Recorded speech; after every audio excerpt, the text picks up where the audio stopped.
يسعد لي أوقاتكم متابعين الحلوين ومتابعين إن شاء الله تعالى رح يتابعوني بعد ما يشوفوا وصفتنا اليوم. وصفتنا اليوم معكرونة الباربي، بما إنه ترند الباربي حبيت أعملكم معكرونة باللون الزهر. جهزوا لي المكونات اللي قدامكم على الشاشة وركزوا لي على المخلل. هلأ رح يطلع صورته موجود بالكوفلند، ما بيكون حامض، بيكون ريقه تقريبا حلو. اول شي هلا حطيت على النار 250 غرام معكرونة، خلينا نسلقها وجينا هون نجهز الصوص.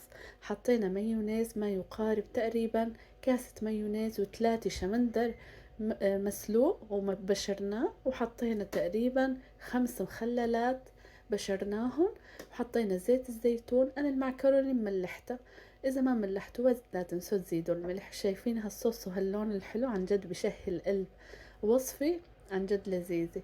وحطينا المعكرونة بعد ما سلقناها وحركناها وهيك صارت جاهزة للتقديم. بتحبوا تقدموها بكاسات، بتحبوا تقدموها بصحون صغيرة، حتى بتتقدم بأعياد الميلاد والمناسبات، لأني فيكن تاكلوها باردة. وطريقة التزيين بالطريقة اللي انتو بتحبوها، بتحبوا جوز، بتحبوا بقدونس، وإن شاء الله ألف هنا وعافية.